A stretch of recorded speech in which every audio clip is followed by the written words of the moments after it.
আসসালামু আলাইকুম প্রিয় দর্শক, এই মুহূর্তে আছি ব্রাহ্মণপাড়া উপজেলার মহালক্ষীপাড়া গ্রামের শাহজালাল মেম্বারের বাড়িতে। এই মহালক্ষীপাড়া গ্রামের একজন প্রান্তিক কৃষক আসন্ন কুরবানি ঈদ উপলক্ষে দুটি চমৎকার সুঠামদেহী খুব সুন্দর গরু লালন পালন করেছে।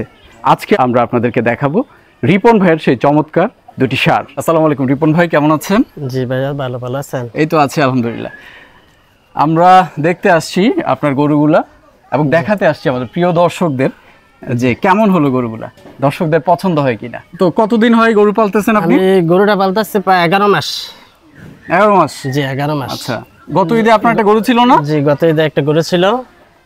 কি যেন নাম ছিল এটা? এটা হলো বুলেট বাবু। বুলেট বাবু।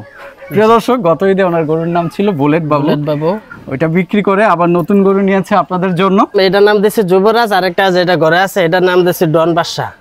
ডন বাদশা? ডন বাদশা। দুইটা নাম দিয়েছি। কয়েক বছর ধরে গরু লালন পালন করি। আমি গরুটা বেশিরভাগই আমার দেখা গেছে বসি খৈল, তারপর হলো ভুট্টার গুঁড়া ঘাস, নর্মাল জিনিসে বেশিরভাগ খাওয়াই। দেখা গেছে অনেকে ওই ট্যাবলেট খাওয়ায়, ইঞ্জেকশন দেয়, দেয় আমার এগুলো, আবার ওইগুলোর প্রতি এত একটা আকর্ষণ নাই, ওইগুলো আমি দিই না, কারণ আমি সবসময় হালালটা পছন্দ করি। রিপন ভাই, আপনার যুবরাজকে দেখলাম, মাশাআল্লাহ যুবরাজের মতো। প্রিয় দর্শক, এটা হচ্ছে একটা শাহিওয়াল প্রজাতির গরু। আপনারা দেখতে পাচ্ছেন লাল কালো, দেখতে খুব মায়াবী, মাথাটাও খুব সুন্দর। গরু পাগলা যারা আছে, যে ধরনের গরুর মাথা পছন্দ করে, এই গরুর মাথাটা কিন্তু অনেকটা ওই রকম। যুবরাজের ওজন কেমন হতে পারে? স্কেল করছেন কখনো? জি না, আমি স্কেল করি নাই। তো আনুমানিক কেমন হতে পারে? আনুমানিক ধারণা 750 কেজি। 750 কেজি? জি 750 কেজি লাইভ ওয়েট। প্রিয় দর্শক, আমার যেটা ধারণা হয়তো 750 কেজি হবে না, হয়তো 700 কেজি হতে পারে। প্রিয় দর্শক, আপনারা হাইটটা মেজার করতে পারবেন। আমার উচ্চতা 5 ফিট 8 ইঞ্চি, আর এটা হচ্ছে আমার সামনে এই মুহূর্তে গরুটা আছে। হাইট মাশাআল্লাহ ভালো। রিপন ভাই, জি, তো আপনার যুবরাজকে তো বিক্রি করতে হবে, কুরবানি চলে আসছে, কুরবানি ঈদের জন্য আপনি প্রস্তুত করছেন। জি অবশ্যই। তো কত যাচ্ছেন এটার দাম? এটার দাম চাচ্ছি 5,50,000। আপনি একটা দাম বলেন যেটা এই গরুর সাথে অ্যাডজাস্ট হয়। আপনি নিশ্চয়ই এটা কোটি টাকা বিক্রি করতে পারবেন, এটা একটা ন্যায্য মূল্য আছে না? ওই ন্যায্য মূল্য থেকে আপনি একটা দাম বলে দেন। 5 লাখ হলে ছাড়ে দেবো। 5 লাখ? 5 লাখ? না না, আপনি আরো কমান। 5 লাখ আরো কমান। না, হচ্ছে না, এটা 5 লাখ টাকার গরু না আসলে।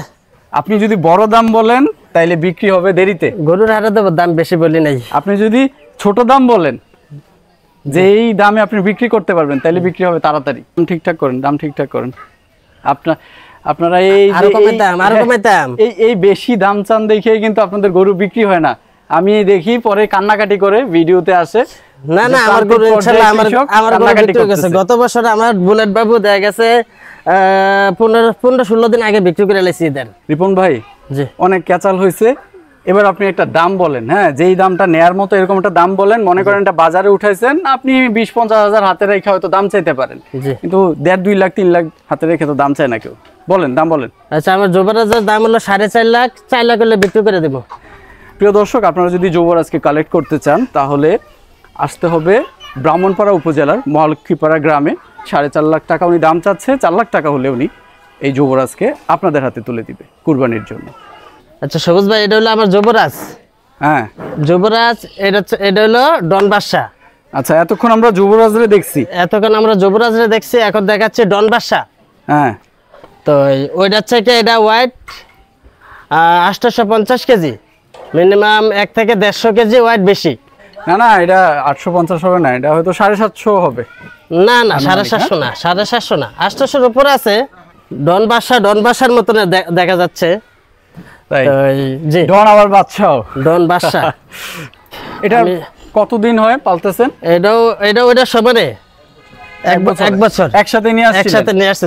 কয় দাঁত? এটা হলো 4 দাঁত। দাম সম্পর্কে আমাদেরকে একটা ধারণা দেন।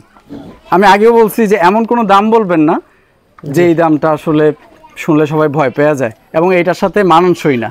মানুষজন কিন্তু দাম চায় 10 লাখ 15 লাখ, পরে দেখা যায় 3-4 লাখ বিক্রি করতেও কষ্ট হয়ে যায়। ওই রকম দাম চাইবেন না আপনি। একটা মোটামুটি এমন রিজনেবল একটা দাম চান যে এই দামটা এটার সাথে মানানসই হয়, দর্শকরাও ভয় না পায় আগ্রহ যেন জাগে যে না, এটা কিনা দরকার, কিনা যায়। জি, আমি এটার দাম চাচ্ছি হলো 7 লাখ টাকা। এই তো বড় একটা দাম চাই। না না, ওইভাবে এত বড় দাম চাই নাই, কারণ আমার গরু হলো দিক পা সমান।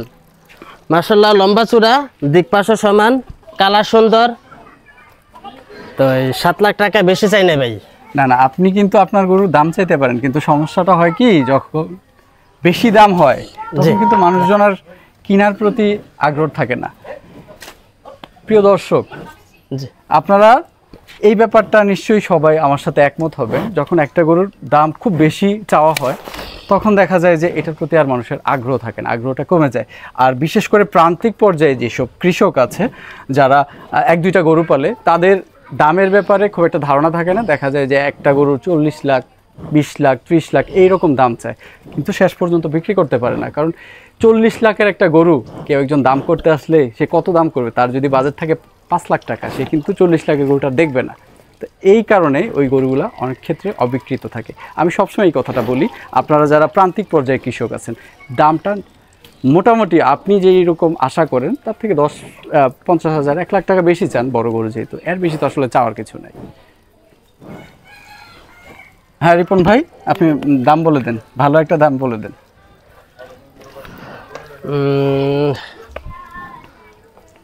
6,50,000 টাকা।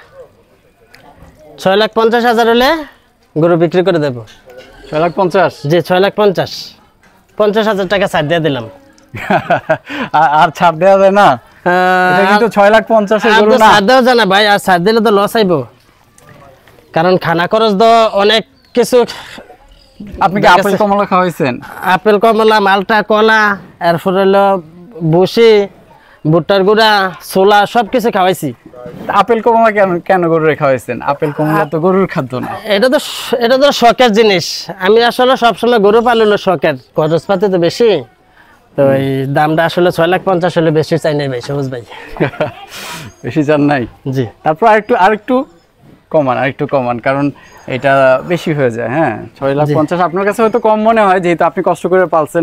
20 লাখ টাকা আপনার কাছে কম মনে হবে, কিন্তু দাম আছে না যে মার্কেটে যেটা চলে। জি, আরেকটু কম দাম চান, তাহলে মানুষজন সাহস পাবে, আসবে, আপনার সাথে কথা বলবে, আপনার ফোন নাম্বার থাকবে, আপনার সাথে কথা বলবে। 6,50,000 দাও, যান 50 ছাইরা দিলাম। 6 লাখ 50 ছাইরা দিলাম, 6 লাখ। প্রিয় দর্শক, আপনারা দেখতে পাচ্ছেন যুবরাজের দাম চাওয়া হয়েছে 4.5 লক্ষ টাকা। 4 লক্ষ টাকা হলে আপনারা যুবরাজকে নিতে পারবেন।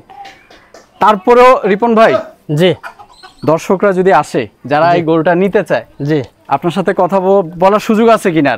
আচ্ছা, তার জন্য অবশ্যই সুযোগ আছে, আলোচনা সাপেক্ষে সুযোগ আছে। আলোচনার সুযোগ আছে? আলোচনার সুযোগ আছে। প্রিয় দর্শক, এতক্ষণ পর্যন্ত আমরা আপনাদেরকে দেখালাম মহালক্ষীপাড়ার যুবরাজকে, মহালক্ষীপাড়ার ডন বাদশাকে। তো আশা করছি আপনাদের গরু দুইটা খুব পছন্দ হয়েছে। গরু দুইটা আসলেই খুব পছন্দনীয়। তা আমি আশা করব আপনারা যারা আছেন, যারা এই গরুর ভিডিওটা দেখছেন, কিংবা যারা গরু প্রেমী আছেন, কিংবা কুরবানিতে চমৎকার সুন্দর সুঠাম দেহের গরু কিনতে পছন্দ করেন, তাদের উদ্দেশ্যে বলবো আপনারা এই প্রান্তিক কৃষকদের কাছ থেকে নেন। তাদের কিন্তু খুব বেশি গরু নেই। তাদের এই যে উনি মাত্র 2টা গরু লালন পালন করছে, 1 বছর পালন করছে এই 2টা গরু। ওনার কিন্তু আর কোনো গরু নাই, এবং ওনার সারাটা দিন দেখা যায় যে উনি দোকানে থাকে, বাকি সময়টা এই গরুর পিছনে দেয়। এই গরু দুইটাকে সন্তানের মতো কিন্তু লালন পালন করেছে এই রিপন ভাই। এই রিপন ভাইরা যদি ভালো থাকে, বাংলাদেশ ভালো থাকবে। প্রিয় দর্শক, আজকে বিদায় নিচ্ছি। আবারও দেখা হবে কোনো এক প্রান্তিক কৃষকের সাথে নিয়ে, আপনাদের সাথে। সবাই ভালো থাকবেন। আসসালামু আলাইকুম।